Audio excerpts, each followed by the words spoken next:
¿Qué tal todos? ¿Cómo están? Bienvenidos a un capítulo más de Detrás de. Ahora sí, estoy más contento, estoy más emocionado porque empezamos con una temporada muy, muy buena que me gusta demasiado.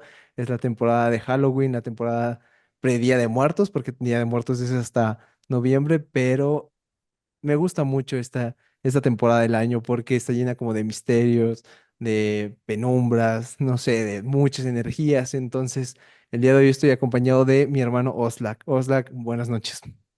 Buenas noches, mi hermano. Gracias por la invitación y estamos listos para platicar de muchas cosas. Totalmente, yo estoy emocionado. De hecho, no es mi temporada favorita del año porque mi temporada favorita es Navidad, pero sí que me encanta mucho disfrutar todo lo de lo de Terror. Halloween, todo lo de terror, precisamente por eso, porque me encanta ese tipo de temas. Y justamente quería comenzar platicando acerca de una especie de mito que es de los vientos de octubre. ¿Tú conoces algo al respecto? Sino para entrarle en contexto un poco con la gente, los famosos vientos o aires de octubre se les conoce, bueno, yo conozco la leyenda de que son un poco más fríos, un poco más fuertes, debido a que en estas temporadas del año, pues no sé si las dimensiones astrales o algo estén un poco más abiertas para que nuestros familiares, nuestros seres queridos puedan visitarnos en esta temporada del año, como una intrusa que anda por aquí atrás, pero esa visita todo el año, los que son visitantes regulares del canal ya la conocen, entonces no necesito presentarla. Y pues precisamente eso, amigo, ¿tú conoces algo de ese mito? Bueno, no del mito, pero creo que se siente, ¿no? Más en Norteamérica, que es donde estamos, porque Sí. obviamente esta fecha de Halloween la hemos adoptado en lo que es México, Centroamérica y, y Sudamérica, pero pues obviamente también tenemos nuestra propia tradición, que son Día de Muertos, y acá de este lado del planeta, pues sí comienza el frío y se empieza a sentir un ambiente especial, yo creo que es el que estás mencionando. Porque del otro lado del mundo, es decir, para allá abajo en Sudamérica, pues ahorita está haciendo calor, ¿no? Sí. Entonces, es una temporada muy nuestra, muy de Norteamérica, y el Halloween, en este caso en Estados Unidos, o el Día de Muertos en México, tiene esa vibra especial, esa sensación, no solamente en la gente, en nuestra conducta, en lo que vemos día con día, sino también en lo frío que comienza a llegar. Totalmente, y que yo como team frío, lo agradezco también aparte, porque no soy muy fan del calor. De hecho, sufro con el calor, sufro con la luz esta que tenemos aquí arriba, sufro más cuando hace un calor horrible. ¿Tú eres team frío o team calor? No, no, frío, frío completamente, sí, el calor Qué loco. no se soporta mucho. Totalmente, estoy de acuerdo, súper de acuerdo. De hecho, quería hilar la plática un poco con el primer episodio que grabamos juntos, que si no lo han visto, se los voy a dejar aquí en un enlace, en una etiquetita por acá arriba del video, para que lo vayan a ver, porque estuvo bueno, la verdad me gustó. Me van a ver maquillado, de hecho. Entonces, era sobre las exploraciones urbanas. Bueno, no tal como las exploraciones, pero sí que nos contaste una anécdota que hablaba sobre eso, que no voy a contar aquí para que vayan a ver el otro episodio, pero ¿cuándo fue la última vez que te adentraste dentro de exploraciones urbanas? Si bien que haces investigaciones muy a menudo, ¿qué tan diferente es a una exploración urbana? Y bueno, la investigación es algo en la que necesitas quizá al lugar, hacer entrevistas y también pues recopilar información, evidencias, fotografías, videos, etcétera. Es una especie obviamente de investigación científica en la medida que se pueda. Pero a veces no es necesario ir hasta el lugar. A veces simplemente con algunos datos, en este caso digitales, se puede identificar si una evidencia quizá de un ovni, un extraterrestre, un fantasma, puede ser real o no. En cambio, las exploraciones, me parece que ahora en Internet se hizo una mezcla, ya que la investigación paranormal como la conocíamos según la televisión era de ir a lugares abandonados, panteones, sitios donde dicen que espantan, donde ha sucedido pues algún homicidio, etcétera. Y otra cosa era explorar lugares abandonados. La exploración se ha realizado desde hace mucho tiempo, pero era mucho más conocida o mucho más realizada en otras partes del mundo, en Europa y en Estados Unidos. En México casi no, bueno, porque casi nosotros vivimos en lugares donde hay muchas edificaciones abandonadas, muchos lugares a donde ir, entonces no era como una aventura tal cual, sino era casi el día a día de nosotros. Pero ahora que se ha combinado esto de hacer contenido explorando con la supuesta investigación paranormal, pues se ha juntado esto y se hace llamar ahora la exploración paranormal. Que en este caso, pues es mero entretenimiento. Es ir a buscar, pues que aparezca algo, ¿no? Que te espante. Puede ser un fantasma, puede ser un fenómeno paranormal, puede ser un animal desconocido o incluso pueden ser los vivos, que son Sí. finalmente a los que les tenemos más miedo que te los encuentres en la madrugada en un lugar abandonado. Totalmente, que de hecho ese era un pequeño spoiler del capítulo pasado, lo que te había sucedido, que habían encontrado una persona, o bueno, un ente no precisamente muerto, sino más vivo que otra cosa, que eso era lo peligroso. Y que aún así te aventabas a enfrentarlo. Yo, si encontrar a alguien vivo, no sé, yo creo que me echo para atrás, no, definitivamente no, no le Fíjate abro que eso. actualmente ya viendo lo realizable, me di cuenta que sí es bastante peligroso pues hacer este tipo de exploraciones, no solamente porque te aparezca alguien vivo y tengas algún enfrentamiento, sino porque te puede picar una araña. Recordemos que la violinista es una araña que puede incluso pues matar a una persona, igual la araña la viuda negra, también que es oriunda de nuestro país. También hay diferentes serpientes o también puedes caer en algún lugar que esté inestable, que haya una tubería, que te puedas fracturar, etcétera. Hay inmensidad de situaciones que te pueden ocurrir durante una exploración y más cuando no conoces el terreno, cuando de verdad estás explorando por primera vez. Totalmente. Yo solamente he hecho exploración en dos ocasiones, que fue en el mismo lugar, básicamente. No sé si conozcas, en Puebla hay un centro vacacional que se llama Metepec, el cual funcionó como fábrica, bueno, como una fábrica, no recuerdo exactamente de qué, pero es una fábrica abandonada dentro de las instalaciones, que es un centro vacacional que tiene las albercas, que tiene hoteles, que tiene cabañas, muy lindo para ir, pero en la parte de abajo, y cierto, está pues ya en ruina, en parte de ruinas, porque sí hay partes que ya se mueven y todo. Está la fábrica abandonada y cerca está un antiguo hospital psiquiátrico abandonado del IMSS, el cual también pues aprovechamos para visitar en el rango de 12 y 3 de la mañana, no sé por qué, bueno, no sé por qué en teoría es cuando podríamos captar algo. Unos amigos y yo sin afán de grabar, no hacíamos contenido sobre eso ni nada, solamente por morbosidad, Ujú. es por lo que nos gustan este tipo de temas realmente. Entonces, cuando empezamos por la antigua fábrica abandonada, era peligroso porque incluso, o sea, lo que no teníamos en cuenta en ese tiempo, que incluso te podías cortar pues con el óxido, las herramientas, las máquinas están Sí. oxidadas, entonces, y eso te podía llevar a infecciones, incluso a gangrenas, pues si no te cuidas y puede ser algo más peligroso. Entonces es muy cierto lo que dices, porque, bueno, cuando eres más joven como que no piensas en ese tipo de detalles. Y realmente ni en la fábrica abandonada, ni en el hospital nos pasó nada, no tuvimos suerte, que yo creo que, no sé, siempre fuimos como con la idea de espantarnos o algo, pero no, nada que ver. En teoría estuvo bien porque si nos hubiese salido algo, no sé cómo hubiésemos reaccionado, pero siempre te queda esa espinita, o sea, como que me dieron ganas de volverlo a hacer y todo.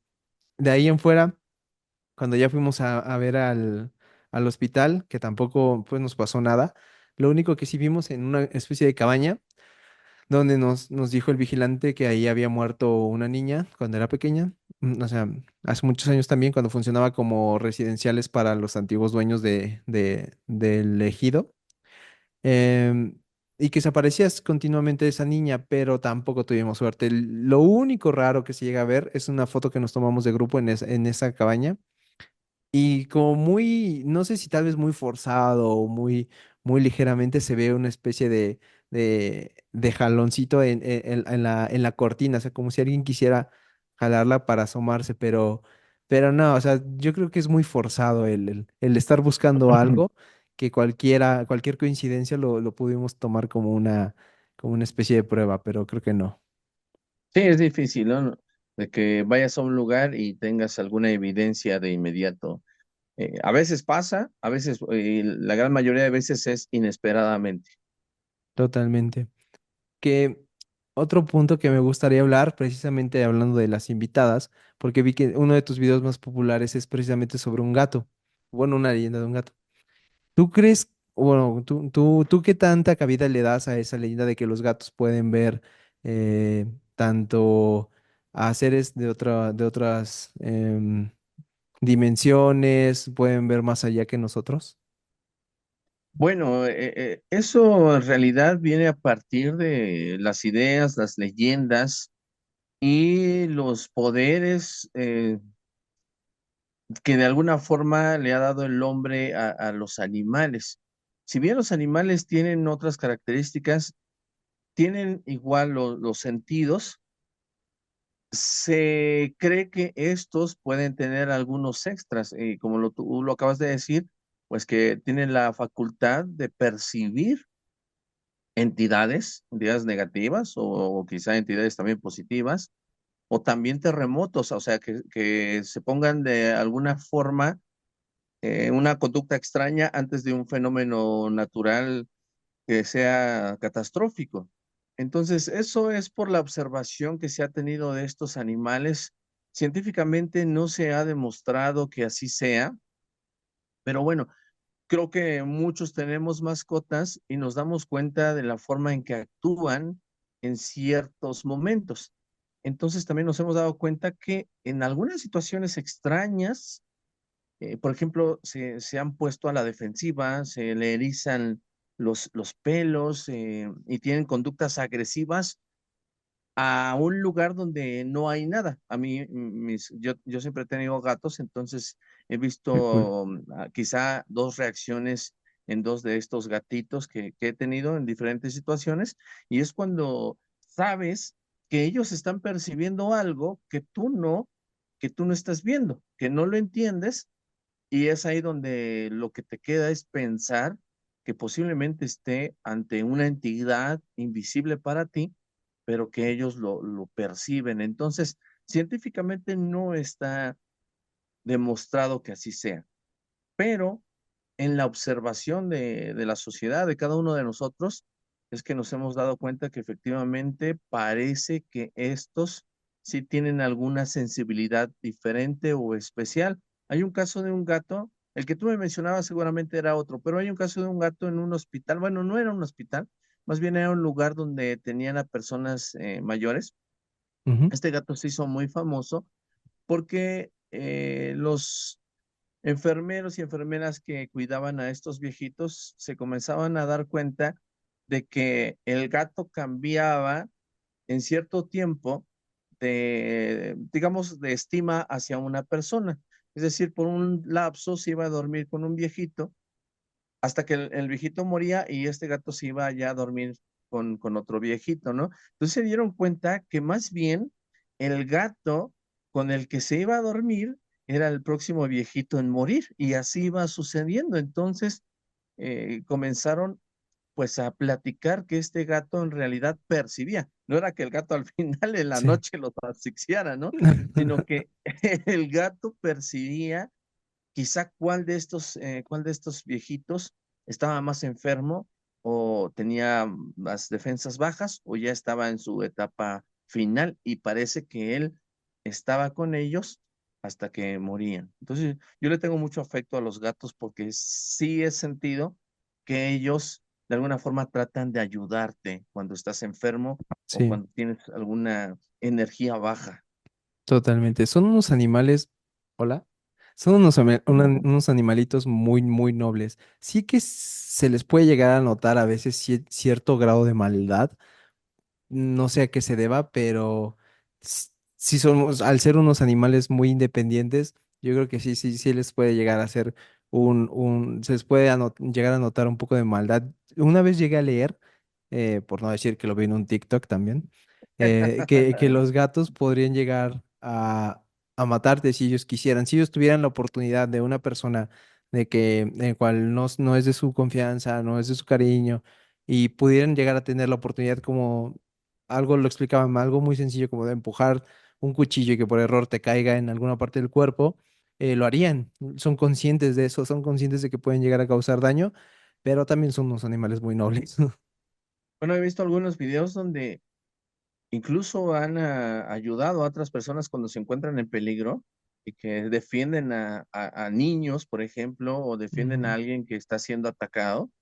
Y son, aunque son pequeños, son muy salvajes y rápidos. Entonces, como tú mencionas, sí pueden llegar a un gato enfurecido, es una cosa que no te lo puedes quitar. Sí, de hecho es lo que dicen, ¿no? Al final de cuentas son depredadores. En una especie muy reducida, pero son depredadores. Y también tiene una mitología muy grande, también desde tiempos pues muy atrás, como lo es en la cultura egipcia, ellos adoraban a los gatos, eran considerados un animal muy sagrado, en la cual pues lo podemos ver ahora en sus, ya sea en sus jeroglíficos, en las pinturas rupestres, en las pirámides, todo eso, y también se me hace muy interesante. De hecho, si tuviese la oportunidad de poder viajar en el tiempo, que también es un tema muy complicado, pero si pudiese, yo creo que una de las épocas que me gustaría visitar es precisamente esa. También porque obviamente atrae muchos otros misterios como son las construcciones de las pirámides, el tema de los faraones, sus leyendas, es que la cultura egipcia es muy, muy, muy, muy grande, que podríamos hablar de ella mucho tiempo, pero hablando de eso, ¿tú tienes alguna anécdota en cuestión de la cultura egipcia? Bueno, ya que tú estás hablando de eso, me hizo recordar que también en algunas tumbas se han descubierto momias de gatos. Ujú. Entonces, es ahí donde te das cuenta de gatos y de halcones, por ejemplo. Es ahí donde te das cuenta de la importancia que tenían estos felinos en su cultura, en sus creencias. Y fíjate que también algo curioso y extraño que comenzó a pasar con estas momias de animales y obviamente de humanos de egipcios, es que las empezaron a robar en un principio y las empezaron a llevar a Europa y en Europa las, las desboronaban. Estas momias las hacían polvo y este polvo las vendían como pues, en paquetitos o en frasquitos como remedios medicinales Uf, para curarte cualquier cosa, ¿no? Ya sabes, aquí siempre se venden cosas para curarte. Bueno, en aquel tiempo en Europa, cuando estaba pues el saqueo principalmente de Egipto, cuando todavía no había una reglamentación ni un cuidado, estas momias, muchas de ellas llegaron a Europa para hacerlas polvo y ser vendidas como, como curativas. sí. Otra cosa, fíjate, interesante, y que casi no se habla mucho, pero es real, es que, por ejemplo, en la tumba de Tutankamón, Howard Carter, quien descubrió la tumba de Tutankamón, encontró boomerangs. Y sabemos que los boomerangs son o son oriundos de Australia, de los aborígenes de aquella zona. Entonces, se han hecho algunas especulaciones, misterios del mundo, en donde se cree que pudo haber habido un contacto entre Egipto y Australia, porque también en Australia, en una piedra, hay un tallado de lo que parece ser Anubis, uno de los dioses egipcios, y también algunos jeroglíficos. Yo he revisado esta piedra porque es una piedra muy grande y están estos supuestos jeroglíficos egipcios. Anubis sí parece y los demás corchetes parecen ser, pues, falsos, ¿no?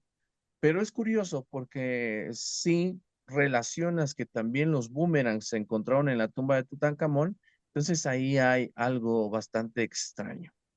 Sí, totalmente. Y de hecho, podríamos unir varios temas sin salirnos también mucho del Antiguo Egipto.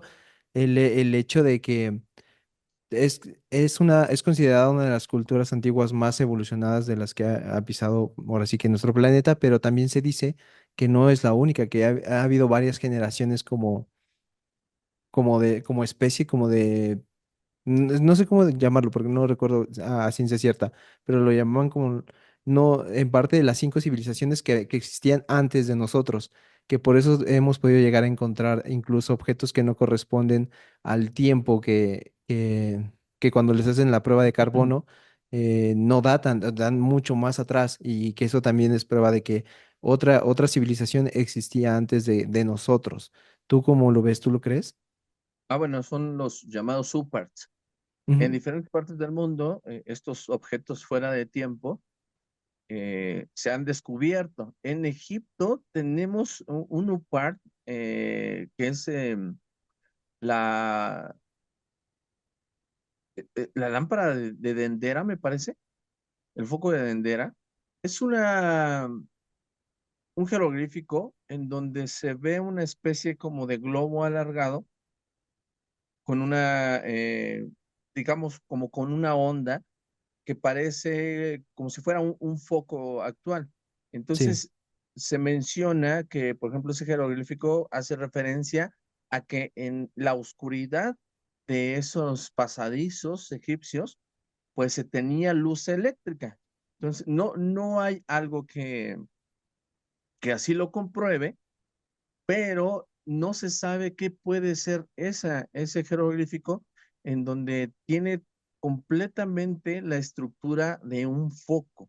Está tal cual la forma y ves que dentro de los focos tienen este como alambrito, Sí. así parece tener ese mismo Creo que lo efecto. encontré. A ver, para también que la gente tenga contexto de cómo es, Ajá, si no me equivoco, ¿no? así es, mira, ahí lo Ujú. podemos ver y entonces notamos como que alguien lo tiene. Se menciona que ese alambrito que pudiera ser de foco y que estamos viendo acá que parece también relacionarse a una serpiente, podría ser otra cosa, pero pues las personas entusiastas sobre estos temas de los UPARTS es una rama de los temas de misterio, pues han considerado que pudiera ser una especie de luz que pudieran haber utilizado ellos dentro de esos pasajes oscuros, fuera de las antorchas. Y es que si uno se pone a pensar el hecho de cómo se iluminaban, o sea, si nada más el hecho de imaginarse cómo se llegaron a construir las pirámides, te puede llegar a volar un poco la cabeza. El hecho de cómo se construían por dentro, porque también si no estoy mal, si no mal recuerdo, por dentro no están tan exploradas, todavía no se encuentra todos los pasillos secretos, todas las habitaciones que estaban configuradas dentro de de las grandes pirámides. Y también, o sea, no tiene ni un gramo, ni un porcentaje de luz solar, entonces es muy complicado de imaginar o de pensar de cómo estarían construyendo a ciegas. Claro, ¿no? Y hacer todos los jeroglíficos, meter esos sarcófagos pesadísimos. Recordemos que las tres pirámides que siempre relacionamos con Egipto, pues es Keops, Kefren y Miserinos, que las tres son tumbas y tienen varios pasadizos. Algunos pasadizos son como simplemente pasadizos para confundir, porque desde en aquel entonces se sabía que había, pues, personas que robaban las tumbas, ¿no? O alguien que quisiera meterse y robar los tesoros de los faraones y demás. Entonces, por eso se hacían varios pasadizos como para distraer, como para perder a aquellos saqueadores. Y al final había un pasadizo que te llevaba precisamente a la cámara donde estaban los sarcófagos.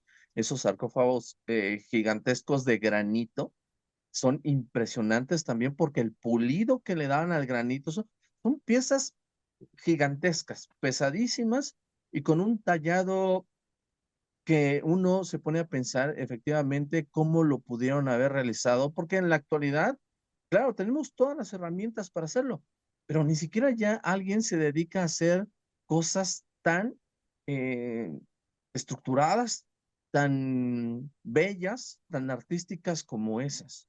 Entonces, estas pirámides tienen esos sarcófagos. Y no solamente, eso lo conocemos de Egipto tal cual, pero Egipto tiene muchas, muchas otras ciudadelas que han sido descubiertas y como Petra, por ejemplo, que es una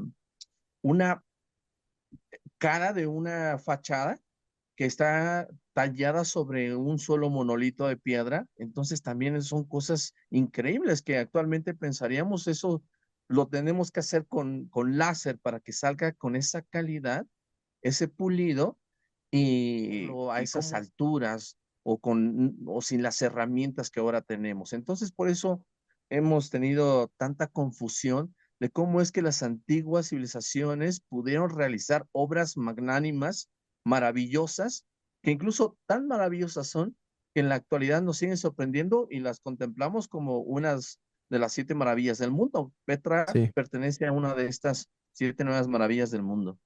Totalmente, y que es impresionante, digo, no he tenido la oportunidad de conocerlas en persona, solamente las conozco a través de videos, pero la gente que comparte sus experiencias de cómo es viajar, de cómo es llegar, de cómo se narra la energía que se siente al atravesar el cañón, porque es un trayecto complicado llegar hasta esa parte de Petra, que es la entrada de la ciudad o la puerta de la ciudad y la vista que tienen es magnífica. El hecho de pensar de, ok, no hay, esto se hace a cincel y pala, te vuela la cabeza completamente. Con una piedra, sí. Bueno, esta Petra está en Jordania Ujú, y me encantaría poder ir. Sí, sería uno de los lugares que, si de por sí ya con videos o fotos nos maravilla, sí, yo creo que estando ahí tendríamos aún mucho más que percibir. totalmente. Y aparte las vibras que se han de sentir en ese tipo de lugares, ¿no? Sí, se puede sentir en lugares como Tenochtitlan, como Chichen Itza, que también no es por menospreciar, porque también son una cultura súper interesante todo lo que es la cultura maya y la cultura azteca, pero el hecho de estar caminando por ese tipo de lugares, se ha de sentir una especie de vibra que te puede llegar a imaginar de cómo era la vida en ese entonces.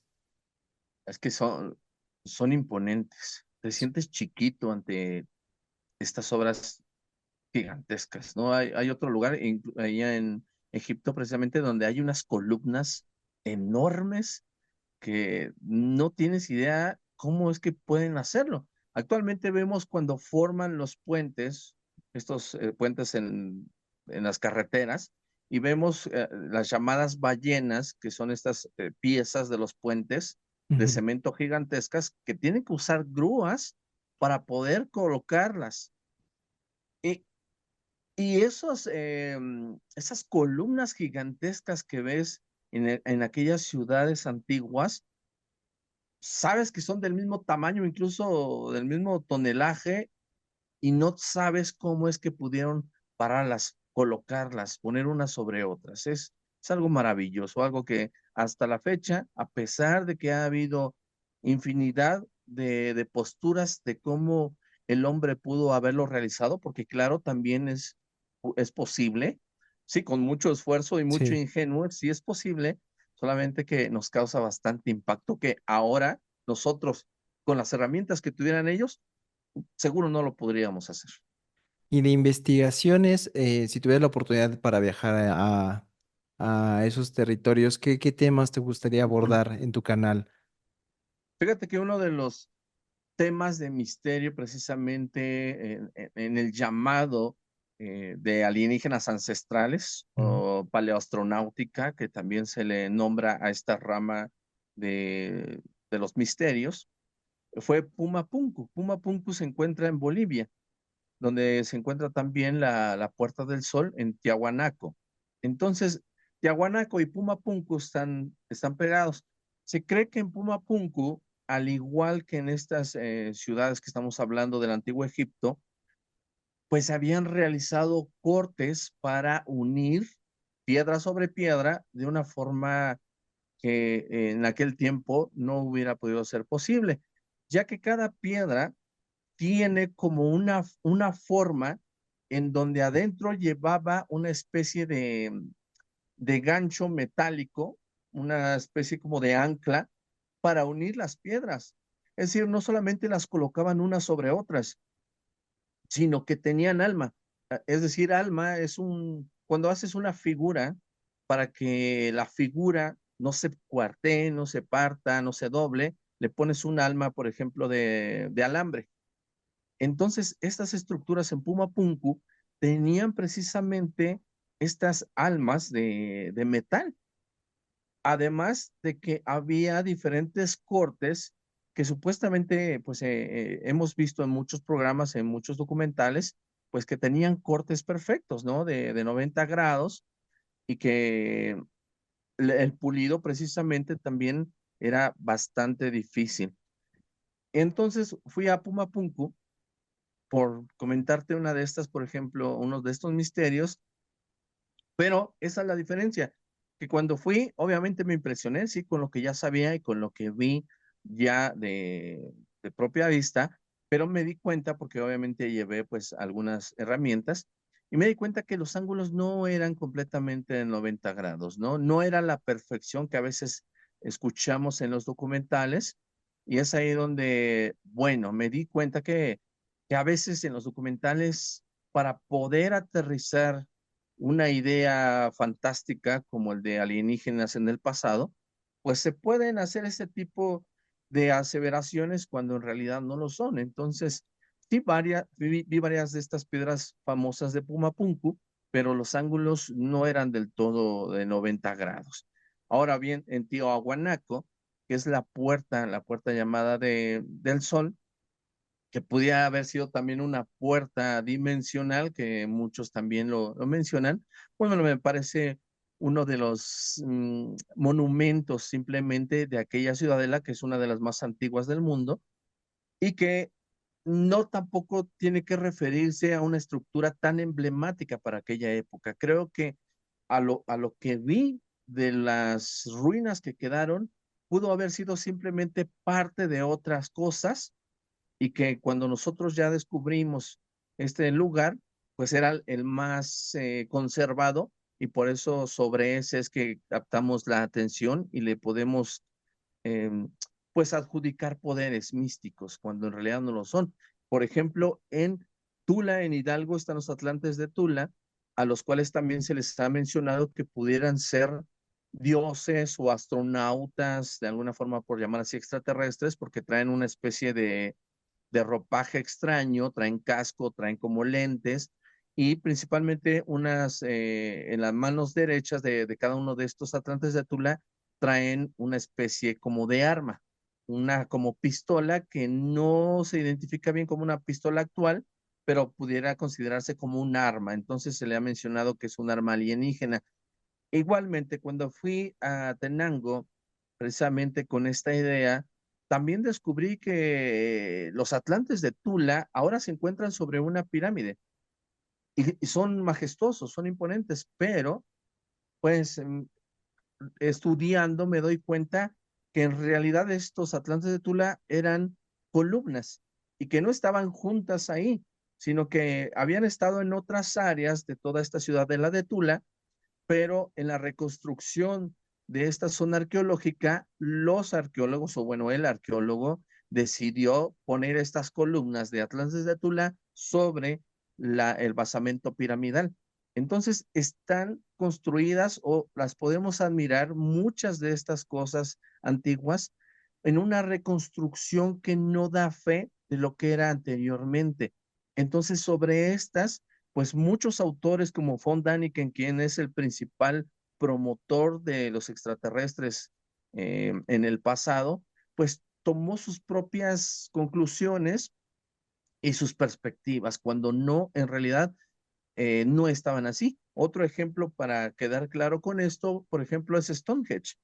Stonehenge en Inglaterra, conocemos que es un lugar místico, mágico, en donde los druidas podrían hacer sus manifestaciones mágicas y que también se mencionaba que quizá los druidas pudieron haber levantado esas piedras pesadísimas para colocarlas sobre las columnas con una especie de magia. Sin embargo, estudiando también estos, porque Stonehenge no es el único sitio que es de esa forma. En realidad, en aquella zona de Inglaterra y en algunos otros países de la región, hay otras construcciones iguales, solamente que son piedras que están erguidas. Pero cuando llegaron e hicieron la reconstrucción, los arqueólogos que dijeron vamos a reconstruir este sitio, pues decidieron colocar las piedras arriba de las columnas porque así se las imaginaron, cuando en realidad no se sabe a ciencia cierta cómo estaban. En otras regiones de aquella parte del mundo se encuentran igual columnas erguidas, pero ninguna eh, piedra sobre estas columnas. Entonces, muchas de las cosas se han promovido de acuerdo al pensamiento, a la idea, a las teorías de otras personas que lo ven ya como ahora lo conocemos y que no en su parte histórica de cómo fueron descubiertas. Que también creo que otro ejemplo del mismo fenómeno que comentas, creo que es Machu Picchu, porque también están en ese debate de que el acomodo de las piedras conforme se fueron construyendo eran de un corte perfecto. Y también lo vi en un documental de History. Si no mal recuerdo, tú ya has estado en Machu Picchu, ¿no? Sí, bueno, lo que mencionas es Sacsayhuamán. Machu Mm. Picchu son ruinas arriba de una montaña. No hay nada de misterioso o fantástico en Machu Picchu. Machu Picchu se hace famoso ese lugar cuando lo descubre un explorador. No lo descubre, más bien este explorador me parece siquiera estadounidense, pues como en todos los territorios latinoamericanos, siempre iban en busca de precisamente de estas ruinas, de tesoros y demás historias. Y los pobladores siempre, desde toda la vida, en Aguascalientes, que es el pueblo que se encuentra bajo Machu Picchu, todos sabían que allá arriba estaba una ciudadela, había ruinas. Entonces, cuando él llega a Aguascalientes y platica sobre esto, le mencionan que arriba había ruinas. Entonces lo llevan, comienza a ver lo impresionante que se ven ruinas en la cima de una montaña, toma una fotografía y esta se promueve en National Geographic. Esa portada de Machu Picchu de National Geographic es la que le dio la fama al sitio. ¿Por qué? Porque National Geographic promueve la reestructuración de todas estas ruinas y el rescate de las mismas. Entonces, obviamente, lo presentan como el último de los misterios o como la ciudad perdida descubierta. Entonces, todo el mundo se interesa en Machu Picchu. Y fíjate, el turismo que va a Machu Picchu es el primer ingreso del país, de Perú. O sea, de los mayores ingresos que tiene el país de recursos y demás, el turismo que hace el recorrido de Lima para Sacsayhuamán y Machu Picchu es de los que deja mayor ingresos. Y gracias, pues a esta fotografía que fue publicada en National Geographic. Y Sacsayhuamán es otra zona que se encuentra en Cusco. Sacsayhuamán era una muralla en donde sí, eso es impresionante porque es ahí donde mencionas que las piedras están cortadas en ángulos para que pudieran encajar. Incluso hay una piedra que se le llama la piedra de los 16 ángulos, que yo recuerde, y entonces tuvieron que hacer diferentes cortes para embonar todas las piedras, y son piedras gigantescas, ¿no? Eso es lo impresionante de la muralla de Sacsayhuamán, y que también se le ha dado una importancia de misterio por lo extraño de la formación de esta muralla. También se cree en algunas hipótesis que la muralla está construida a partir de la idea de cómo están los granos de maíz. Si tú ves los granos de maíz que están juntos, tienen estos ángulos uno con uno, entonces también se menciona que quizá los pobladores de Sacsayhuamán quisieron representar la muralla como si fuera una mazorca. Y es que Perú es un país también muy interesante en cuestión de zonas arqueológicas, de misterios. Tú que ya estuviste por esos terrenos, ¿cómo sentías la vibra en cuestión de seres elementales? Porque también se me hace un tema muy interesante. Eh, es cierto, bueno, no sé si sea cierto, a mí me gustaría creer que nuestra realidad, nuestra dimensión, por así decirlo, no es la única que está presente, sino que también pueden existir y podemos convivir con este tipo de especies de seres elementales, como lo son los duendes, como son las hadas, en ese caso de terrenos tan impactantes como lo es, por ejemplo, la zona arqueológica de Machu Picchu. Se me hace muy impactante bueno, me da la vibra porque no he tenido la oportunidad de ir, de que sí que pueden existir ese tipo de seres en ese tipo de zonas. Bueno, siempre se ha dicho que los peruanos y que Perú son hermanos con México, ¿no? Tenemos características similares y nuestra cultura todavía sigue vigente de alguna forma.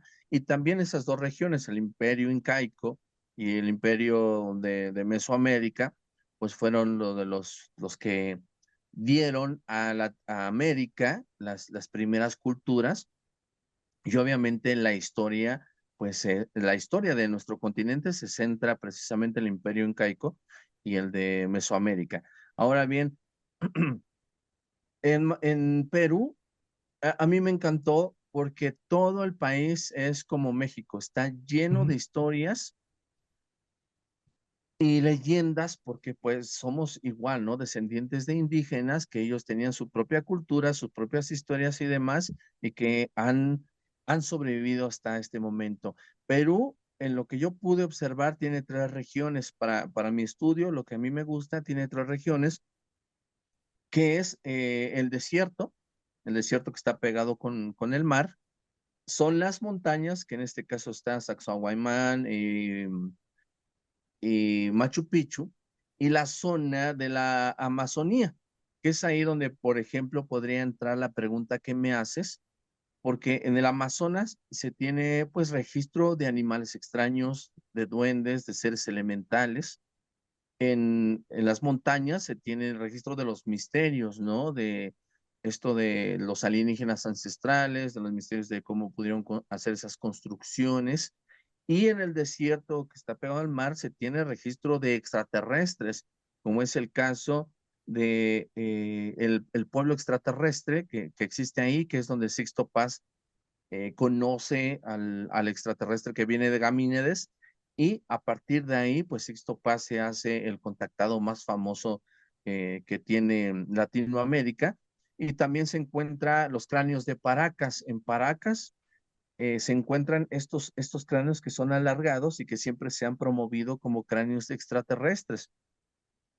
Y también se tiene, por ejemplo, las piedras de Ica. Las piedras de Ica son piedras que se han encontrado supuestamente en el desierto de Cucaje que tienen tallados de hombres conviviendo con dinosaurios, de, de nativos haciendo cirugías, de mapas estelares, de mapas también terrestres, que para en aquel tiempo no pudieran haber sido posibles porque pues el desconocimiento del mundo.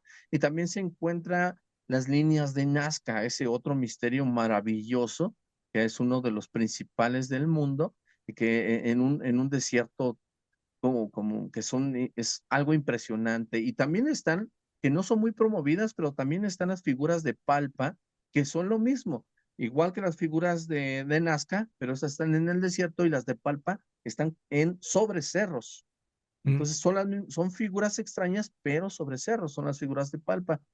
Y por ejemplo, ahora Maussan pues ha sacado las momias de Nazca, que supuestamente son descubiertas en el desierto de Cucaja, que ya en algún momento hablaremos de ese tema, pero toda esa parte de Perú es completamente de alienígenas. Es sí, un tour paranormal, en este caso ufológico, maravilloso. Y en la zona del Amazonas, por ejemplo, que me estabas hablando de seres elementales, se encuentra la leyenda del Chuyachaki. que es precisamente como un duende, como un ser espiritual que protege esa reserva ecológica, ese Amazonas, y que tiene características como de un duende, poco más, características físicas como de un duende, ¿no? Siempre lo representan como con orejas largas, nariz larga, pero también tiene la característica de tener los pies al revés. Por eso al Chuyachaki, si se le quiere A ver, aquí captar, te encontré ya seguimos, ¿ah? unas imágenes. Ajá. Si se le Eh, quiere perseguir, o si se le quiere, si alguien se está en el Amazonas, el Chuyachaki hace que se pierda porque sus huellas siempre van al revés. Es una de las leyendas de la Amazonía peruana. que no sé si sea este el que encontré, porque también el que encontré tiene como que un pie normal y una pata como de cabra. Sí, pasa que si bien la leyenda del Chuyachaki o muchos otros no se tiene al 100% pues una figura representativa. Entonces varios artistas, varios dibujantes o cualquier persona que se lo imagine lo representa tal cual, como él considera. Sí. Y ese, perdón, ya te interrumpí, ya no terminaste de explicar sobre el Sí, Chuyawaki. o sea, sí, Ah, Chuyachaki. el Chuyachaki. A mí se me hace un tema muy interesante que también, como bien lo dices, que un Perú, viéndolo como un recorrido paranormal o de fenómenos, de misterios, lo quiero añadir ya a mi lista de viajes, digo, cuando haya el presupuesto también, porque también salen costosos, pero me encantaría por todo ese tipo de temas, tanto de ufología como de seres elementales, porque es cierto, también llegué a leer en algún momento, había un libro que se llamaba Libros y Misterios, que venía como en tercera dimensión, que yo leía, bueno, me lo compraron cuando era niño y en ese entonces se decía que en la selva del Amazonas fácilmente podrían existir diversas especies que aún no han sido reconocidas porque explorado como tal en la fauna tenían solamente el 10% de todo lo que es la inmensidad del Amazonas. Sí, ahí se concentran varios supuestas leyendas de animales extraños que son parte de la criptozoología. Una es, se me fue el nombre, pero es como un perezoso gigante, si conoce el perezoso, pues es un Sí, tipo de osito con, con unas garras muy largas y que en el centro de su cuerpo tiene una boca muy grande, que es por ahí por donde devora a las personas. Y esa leyenda se tiene desde hace mucho, mucho, mucho tiempo, pero se cree que puede ser posible o que pudo ser posible porque tiene similares características a las de un megaterio, que era un perezoso gigante del Cuaternario. En aquella época de la glaciación, por ejemplo, estos perezosos gigantes tenían las mismas características. Es como un oso muy grande con garras. Los perezosos existen de 3 dedos y de 2 dedos. Normalmente los encontramos en Costa Rica, pero el megaterio tenía precisamente esas garras gigantescas y se cree que la idea de que tenía la boca en el centro del cuerpo, tenía una boca gigante, se cree que puede ser una especie también como de saco marsupial, como lo son los canguros, hay marsupiales también en América, que es la zarigüeya.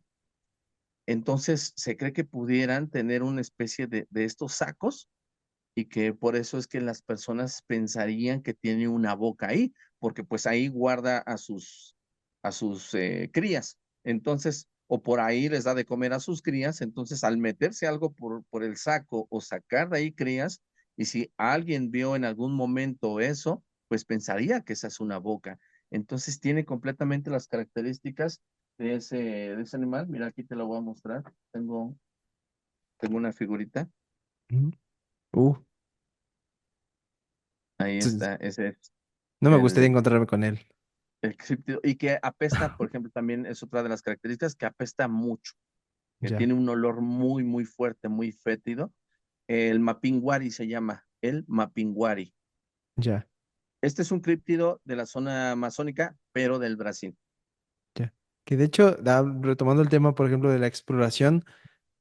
Te digo, creo que cada vez me voy dando cuenta de que inconscientemente hacíamos las cosas por hacer realmente, porque una cosa tal vez era ver algo por ahí raro, ¿no? Que tú te llegas a sentir que viste algo paranormal, pero otra yo creo que puede ser encontrarse en la peor situación con un críptido así.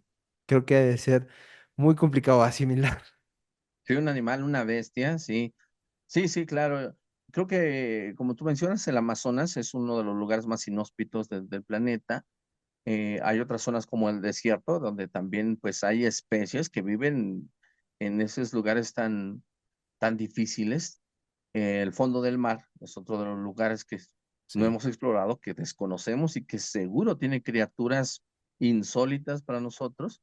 Entonces todavía hay regiones en el mundo en el que se pudieran esconder algunos animales, ¿no? De hecho, con esa duda es que se inicia la criptozoología por parte de Bernard Edelmans. Es un zoólogo belga que a partir de un artículo que hacía una pregunta que él leyó y que decía que si aún en nuestras épocas si existieran animales prehistóricos, él precisamente en lugares remotos, él se imagina que pudiera ser posible. Y a partir de ahí empieza sus estudios y lo que ahora conocemos como la criptozoología, el estudio de los animales ocultos. Sí, y que también para seguir hablando de rutas, por así decirlo, rutas de investigación, de misterio y todo eso, sin irnos más lejos. No sé si llegaste a ver la noticia de que, no me acuerdo qué universidad era, si Stanford o no recuerdo qué universidad, afirmaba que el Popocatépetl, que lo tenemos aquí de vecino, eh, es un portal entre seres de otros planetas y nuestro planeta. Bueno, sí, al Popocatépetl se le ha dado esa característica, pero creo que si eso fuera posible, yo creo que en todos los volcanes del mundo debería de tener la misma característica de ser un portal. En México y el Popocatépetl se le relaciona mucho con la ufología porque a partir de la gran oleada ovni en México, el grupo llamado Los Vigilantes, que era un grupo de personas que con esas cámaras noventeras salía a los techos y salía a cualquier lugar inhóspito para poder grabar el cielo y encontrar algún ovni, fue que comenzaron también las vigilancias en el volcán Popocatépetl y ahí pues hay algunas evidencias, varias que han causado gran conmoción y que pues también presentadores de estos temas ufológicos han mostrado y ya es como toda una tradición hacer la guardia en el Popocatépetl precisamente para poder tener evidencias de ovnis. Muchas de estas, pues se ve que estos puntitos, porque en la gran mayoría son puntitos, pues pasan, si no por atrás, por enfrente, o si no, dicen que se meten en el cráter y que de ahí toman energía, o que también pudiera ser un acceso a lo que pudiera ser la tierra hueca. Son muchas hipótesis, son muchas teorías, muchas formas de presentar un fenómeno a partir, en este caso, pues de un volcán y que no sabemos si es verdad o falso, pero pues las opiniones ahí están. Claro, y que al menos desde mi perspectiva que lo tenemos de vecino, o sea, no está tan lejos. em, en su periodo de actividad el año pasado, que sí que estaba medio despierto el volcán, que sí hizo pasarnos uno que otro susto.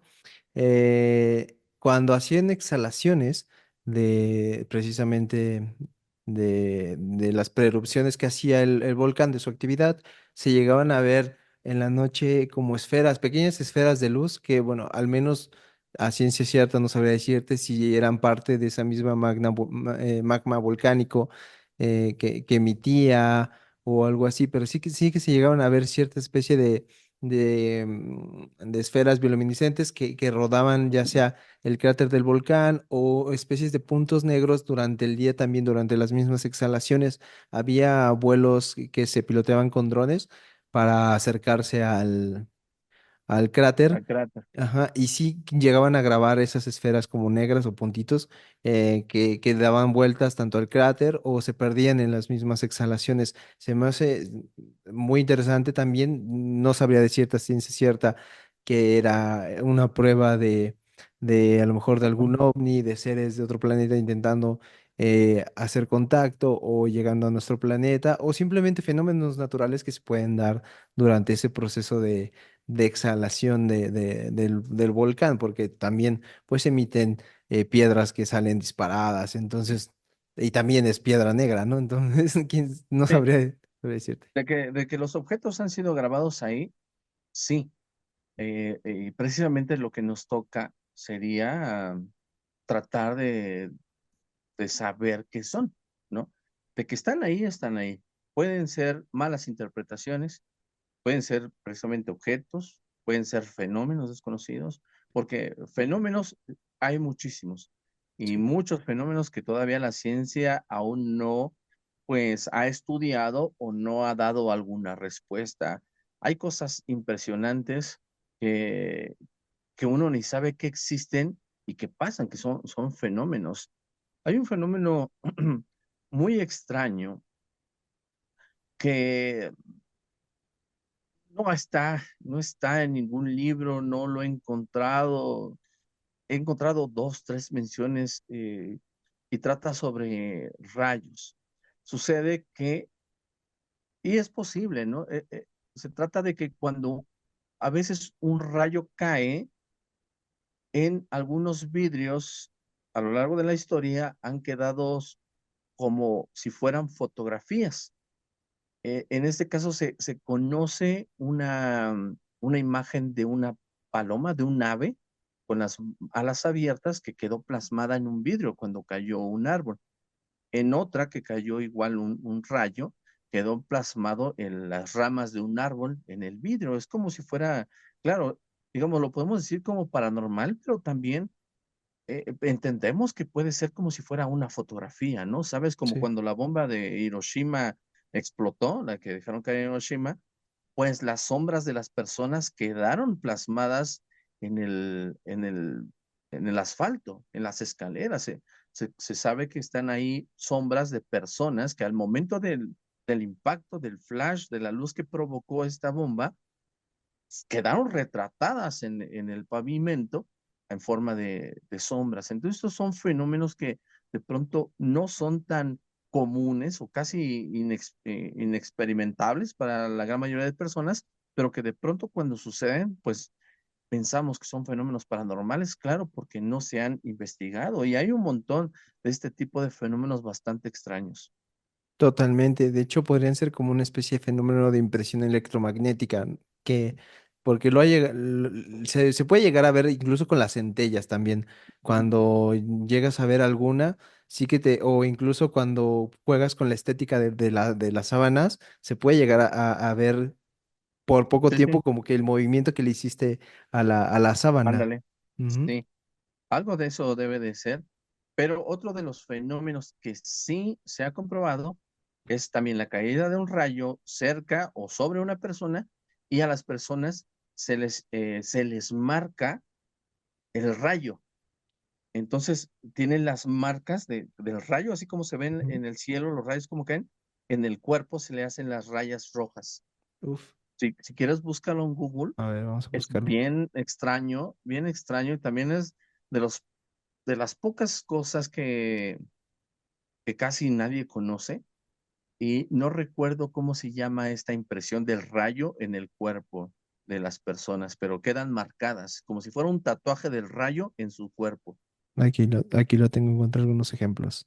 A ver, vamos a ver si son de los que, ¿no? Como Ajá, estos, ¿no? mira, sí, sí, hay Uf, algunos, sí, son bastante impresionantes y extraños. Mira, exactamente. sí.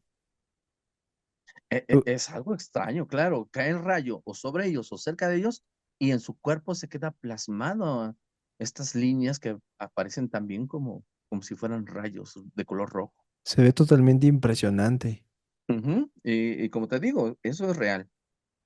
y aparte doloroso porque también qué probabilidad hay de que te caiga un rayo, ¿no? Que es más probable que te saques la lotería que te caiga un rayo, pero cuando ya te cae el sobrevivir, eso se vuelve una hazaña, porque es aguantar una sobrecarga Una eléctrica, descarga, una sí, descarga eléctrica impresionante que, bueno, toco madera, espero sí, nunca pasar. Y hablando de rayos, no sé si te has dado cuenta que últimamente las tormentas eléctricas han sido, bueno, al menos este año han sido mucho más intensas. No sé si te ha tocado aquí, aquí tienes tu casa en Tlaxcala, cuando gustes, nos ha tocado experimentar tormentas eléctricas, pero muy fuertes, o sea, de la nada que cae apenas hace como 2 meses tuvimos una bastante impresionante en la cual no caía un rayo, caían varios y que caían al lado de la casa, de este lado, del otro lado, enfrente, el más cercano que vimos, que de plano ya mi esposa y yo nos quedamos en la sala nada más viendo a ver por uf, cualquier cosa que cayó enfrente en la casa del vecino y se escuchó como cuando el sonidito típico ese de una descarga eléctrica sí, acompañado de fuego. O sea, uf, cayó enfrente, en la casa de enfrente. Y no no sé puede si ser eso qué tenga, peligroso. sí, eso no sé si tenga que ver algo con alguna Ujú. especie de fenómeno o algo que no sea obviamente también climatológico, pero fue algo que me llamó mucho la atención el hecho de que yo no había visto una tormenta eléctrica así de fuerte. Sí, bueno, yo vivo en Toluca, entonces sí estoy acostumbrado a tormentones así fuertes. ¿Así? Aquí no son Ujú. tan comunes. Y eso que tenemos, bueno, aquí cerca, digamos que estamos rodeados de la Malinche, que es un volcán inactivo, el Popo, que es un volcán activo, el Iztaccíhuatl, que es un volcán inactivo también. Y sí que se llegan a ver tormentas eléctricas, pero no tan potentes como lo habíamos notado esa vez. Y me causó mucha intriga el hecho de saber como si se puede deber a algún fenómeno, también como por divagarme, ¿no? De que se pueda deber a algo extra, que no sea solamente un cambio climatológico. Sí, bueno, y no está de más y no está mal, porque precisamente es así como el hombre fue descubriendo los fenómenos, haciéndose ese tipo de preguntas, ¿no? Porque uno piensa que todo ya está estudiado y que a lo mejor pensar algo diferente está mal, y no, de eso se trata, de que todas las situaciones las acomodemos de otras formas y quizá podamos descubrir más acerca de los fenómenos. Totalmente. Y creo que había, no sé si estoy mal, pero creo que había una criatura, una especie de ave, que también dentro de la criptozoología se alimentaba de los rayos, o bueno, vivía dentro de los rayos, o que podía causar ese tipo de tormentas eléctricas. No recuerdo el nombre de dónde la vi, pero que en algunas poblaciones se lo atribuían a esa especie de ave. Cuando había A un tormentas ave. eléctricas así de fuertes, se lo atribuían a Ujú. ello y es por ello cuando me llegó ese recuerdo, cuando empecé a pensar como de será, y si llegas a ser el caso, sería muy interesante no tener un encuentro así. Digo, también hablando de lo mismo, que sería un impacto muy fuerte, pero también sería una especie de experiencia pues única. Imagínate que un ave pueda provocar pues tormentas o energías, sería un descubrimiento pues bastante importante y extraño. Sí, No de sé, hecho, eso ha de ser en una comunidad en particular, esa leyenda, porque no la he escuchado. la Está el vi, Thunderbird, que es mm, el ave trueno, mm, pero no tiene que ver con rayos. la vi en una localidad en un periódico de una localidad de la Sierra Norte de Puebla. Em, por eso lo vi en un periódico que hacen ellos mismos, que es como localito, y ahí leí, en su zona de mitos y leyendas estaba esa. No recuerdo el nombre porque también ya tiene años que lo vi, pero nada más me acordaba de lo que causaba. Entonces digo, tampoco no soy pues sí, no soy experto en criptozoología ni nada. O sea, sí me gusta ver videos, pero tampoco como para dar fe de que eso pueda ser real o de que haya algún Sí. otro testimonio en alguna otra zona. Bueno, pero si es una leyenda, igualmente es muy buena información, está muy padre. Si de pronto la encuentras, te pediría que por favor Claro. me la compartieras, porque estoy haciendo una recopilación precisamente de este tipo de leyendas, de historias, de avistamientos, de animales extraños o desconocidos en México, entonces me ayudaría bastante porque dice que es de Puebla, ¿no? Sí, sí, y se me hizo muy interesante. La voy a buscar y si no voy a tratar de ver porque lo publicaban en la página del ayuntamiento. Es que mi papá era auditor en la sierra, entonces Ujú. voy a ver si la puedo conseguir, a ver, Ay, qué para padre. mandártela. Y Sí, qué padre está. ¿y cómo vas con es un es un nuevo tomo de esos de los de criptozoología que No, no. hacías? Lo que estoy haciendo ahora es armar ya el libro completo para Ujú. hacer el primer libro de criptozoología mexicana. De hecho, ya, de verdad, ya, yo creo que ya tengo bastante información como para poder ya hacerlo. Ojalá que sí, que le vaya muy bien ese proyecto y lo voy a comprar seguro, sin duda alguna, porque Gracias, hermano. Sí, me llama esperemos mucha que sí. atención. Ujú. Ah, y por ejemplo, regresando a una especie de ruta de misterios y de actividad o de exploración que empezamos como a guiar en la plática Ujú. a ese sentido de rutas paranormales o de investigación, no sé si ya conoces Huasca en Hidalgo, Sí, ¿sí? Huasca de Ocampo, sí. Ujú. También se me hace aparte que es muy bonito, es un pueblo mágico muy bonito que se los recomiendo mucho a todos los que tengan la oportunidad de viajar. Em, es también muy energético porque precisamente hay un museo de duendes y de hadas. ¿Tú cómo lo viviste?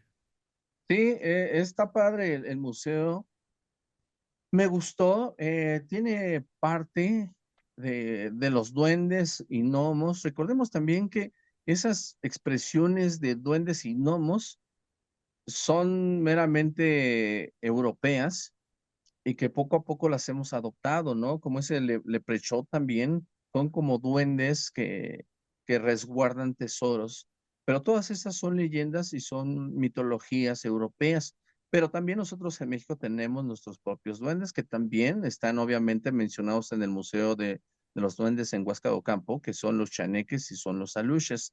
También se habla sobre hadas y todas las pistas que tienen ahí pues están muy interesantes de todos estos duendecitos, pero lo que más me gusta es que se han dado a la tarea de si bien o mal sean ciertas o sean falsas, de tener carpetas con fotografías de supuestas evidencias de duendes y de hadas, que repito, pueden ser reales o pueden ser falsas, pero son muy padres, o son muy padres porque ya es una evidencia que la tienes ahí y que dices, ¡ay, qué padre!, ¿no? Y siempre, pues tú con la motivación de que esto sea real, porque creo que los fenómenos paranormales y todos estos seres místicos nos dan también una curiosidad y unas ganas de que sean reales, porque esto hace mucho más interesante el maravilloso mundo que tenemos.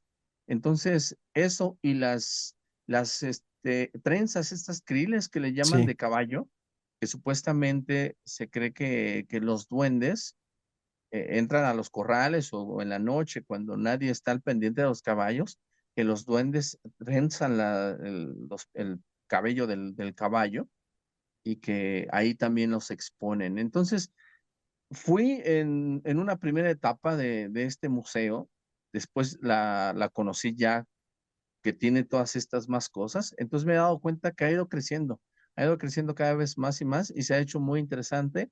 Y como un tema turístico, además de místico y mágico para Huasca, es un lugar muy padre para la gente que le gustan los fenómenos paranormales, los seres elementales, y te explican muy bien y hay mucho material para ver. Es un lugar muy, muy padre de acuerdo a cómo tú consideres a los duendes y las hadas, ya que algunos los consideran como mascotas, como seres que te pueden ayudar, como seres mágicos que quisieras tener de amigos, pero otros los consideran seres del diablo, eh, sí.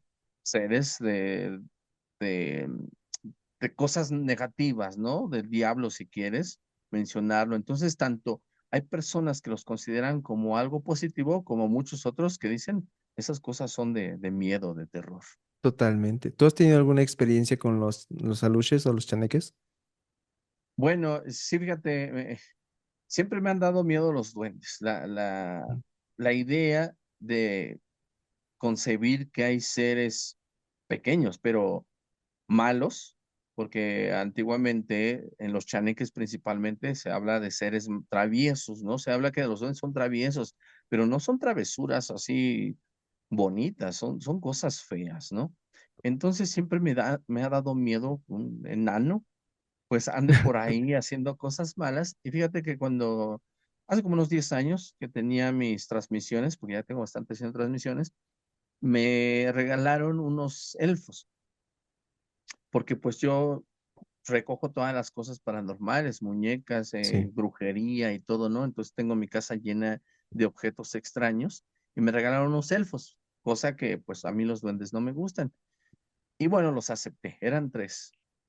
Y los dejé en una caja que está aquí abajo de mi escritorio. Entonces ya cuando hacía mis transmisiones y todo, y cuando me iba a dormir en algunas noches escuchaba como que rasguñaban la caja. Uf, Y entonces dije, no, es que eso no se escuchaba antes de que tuviera esos elfos, ¿no? Y me empecé, no sé si a sugestionar o la verdad, no sé, pero sentía que estas cosas estaban vivas, que los tenía en la caja. Entonces lo que hice fue, los junté y a dos. Uno no me daba miedo, porque ya parecía Santo Claus, entonces no me daba miedo. Pero los otros dos los amarré con unas ligas, los envolví en unas bolsas, cerré las bolsas y los dejé en la caja que era de muñecos, que era de muñecos de peluche y todo, que hacía yo ahí como mimo y demás. Y los dejé ahí, ya que no molestara. Pero después, un día en una transmisión, como yo sacaba los muñecos para interactuar con la gente y todo eso, me di cuenta que había semillitas, mm, como semillitas de esos de los árboles, como sí. nueces o avellanas, como ese tipo de semillas. Ay, cabrón, ¿por qué hay semillas? Entonces me quedé con la idea, pero después, más adelante, igual en las transmisiones en las transmisiones eran las únicas ocasiones en que yo metía las manos en esa caja y en otra ocasión que estaba sacando, me di cuenta que de la bolsa donde las tenía amarrados a estos elfos, ya tenían las manos de fuera, tenían las manitas así como habían rasgado la bolsa y las tenían de fuera. Y afortunadamente todo eso ocurrió en vivo y les dije, "Miren", saqué la cámara y les mostré. Dije, miren cómo están estos. Y yo dije, no, esto no está bien, no me gustan. Empecé a sugestionar o a dar miedo y le hablé a la chica que me los regaló y le dije, oye, ven por los monos estos porque Sí. no los quiero tener. Ella me los regaló, que porque su mamá ya no los quería tener en su casa. Y no quería venir por ellos. Dijo, tíralos. Y le dije, no, yo no voy a hacer nada de eso. Ven, tú me los diste, yo te los regreso. Pues bien y mal vino, se los regresé y se fue. Dije, bueno, ya me libré de ellos. Y después le pregunté, ¿qué hiciste con los duendes? Dijo, los tiré en un río. Y dije, no, ¿por qué? Dice, pues es que te los di, la verdad, porque mi mamá decía que hacían cosas. Como yo los tenía en mi cuarto, los tenía en mi cama. Y ella decía que los escuchaba que corrían, que caminaban, que hacían ruidos y todo, y no los quería. Y por eso te los regalé. Entonces, cuando me los devolviste, pues no los iba a llevar otra vez a mi casa porque mi mamá no me los iba a aceptar. Entonces los pasé a tirar en un río. Y Uf, dije, no, no sé. Digo, hay cosas que uno no quiere creer, pero de pronto pasan y dices, ¿sí será? ¿Qué pasará? Esos son los fenómenos paranormales, ¿no?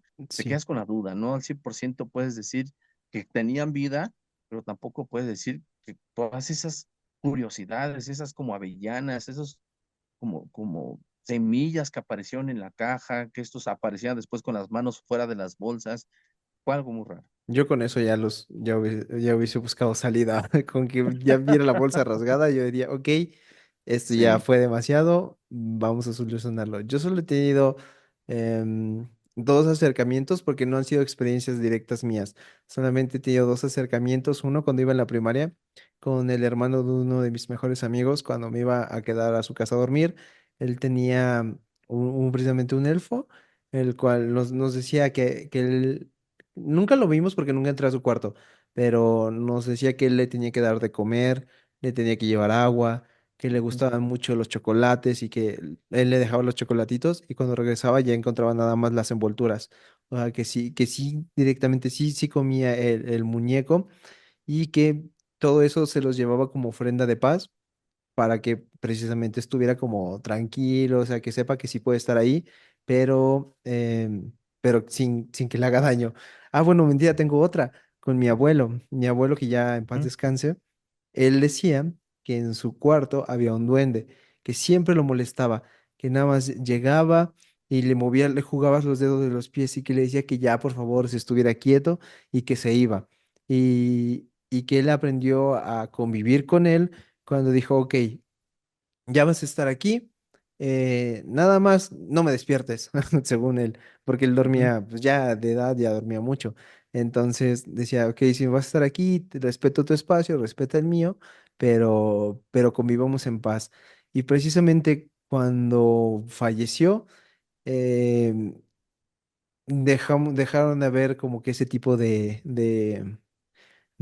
experiencias, porque mi abuela también había dicho que en algún momento llegó a ver cómo precisamente si iban a jugarle los dedos a mi abuelo, como que sentía a alguien que caminaba como si fuera como un gato cuando va en la cama, así Sí, sentía, y ellos no tenían gatos. Entonces, cuando fallece mi abuelo, es cuando se dejan de sentir todos estos, como, pues sí, experiencias. sí. Y la última que tengo es con mi esposa, que O sea que cuando murió tu abuelo, como que el duende se fue. no sabemos si se fue. Sí que pasan muchas cosas bastante raras en la casa de mis abuelos, desde que se aparece una niña que yo no la he visto como tal, pero mi esposa sí, el esposo de mi prima también. Se ve que se ven muchas sombras. Mi tía que vive ahí, la hija de mis abuelos, vive ahí. Ella ha visto sombras. Cuando mi abuelo estaba en agonía, em, porque era en etapa de COVID también. No murió de COVID, pero sí en esos tiempos. Ujú. Mi hermano, según se asomó para ver cómo estaba, porque pues básicamente ya solo dormía, y, y vio que alguien le estaba haciendo así. Dijo, ah, a lo mejor es mi prima Dafne que está con él. Entonces dice que pasa de la ventana, que ve a alguien que le está sobando su pecho, y llega con nosotros.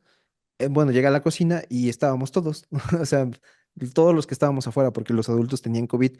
Y Ajá. sí, cuando lo vimos se quedó así como de, no, no, no estaban ahí en el cuarto con el Melo, que le decíamos Melo.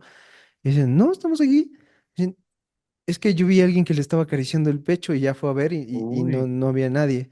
Sí, sí que, sí que pasan cosas raras en la casa de mi abuelo, pero justamente cuando falleció, al menos lo del duende sí que dejó de comentarse, como que ya no sé si se fue o sí, era solo cosas de mi abuelo, pero sí sí. ya no se vio O él nada tenía solamente como la sensibilidad para sentirlo, para ¿no? verlo. Sí, y la última que quería contarte era la de mi esposa. Ella ha soñado con duendes y en teoría los ha visto como dentro de sus sueños, cómo recorren el jardín de un lado a otro, No manches. como las sombras pequeñas, Siluetas, ¿no? ujú, las siluetas corriendo de un lado para el otro en el jardín.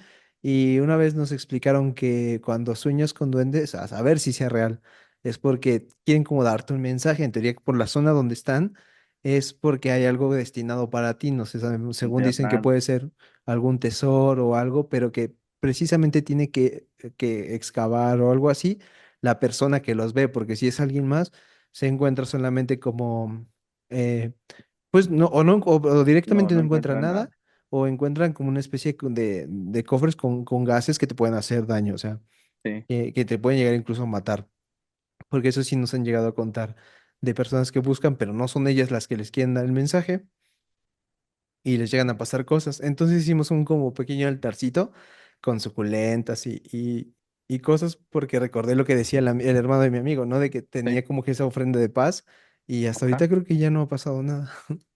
Con el altar que le pusieron. Ujú. Pues deberían de buscar a lo mejor allá de algo. Es lo que le digo, pero no quiere, le da miedo ¿Qué tal si encuentra un cadáver? También puede ser. también. Bueno, por lo que nos dijeron de que si no, ¿qué tal si me muero yo? No, mejor, así estoy bien, Ahora así lo totalmente. dejamos. Ujú. Y ya para ir cerrando, amigo, la Sí, charla del día de hoy, porque también no queremos abusar mucho de tu tiempo, quería recomendarte un otro destino más a la ruta de la investigación del misterio. paranormal y que se llama Ushuaia, que está en Argentina, en Tierra de Fuego. Em, en esa parte de Argentina que está literal hasta abajo, le llaman el fin del mundo. Es lo último del continente americano y después sigue la Antártida. Hay un museo que está, pues es un museo histórico. Antes de ser una población habitada, era solamente zona de bosque y, y sí que vivían ahí pues sí, una raza étnica de allá. No recuerdo el nombre. ¿Tú Los recuerdas Patagones. los patagones? Sí, sí, sí, también. Em, entonces, cuando empezaron a llegar la gente, las nuevas los españoles, los que con los conquistadores empezaron a matar indirectamente a los habitantes porque les pusieron ropa y ellos estaban acostumbrados a andar desnudos. Entonces, en la ropa llegaban a tener bacterias en las cuales no tenían defensa Mm, los se habitantes originales enfermaban. y se enfermaban y llegaban a morir.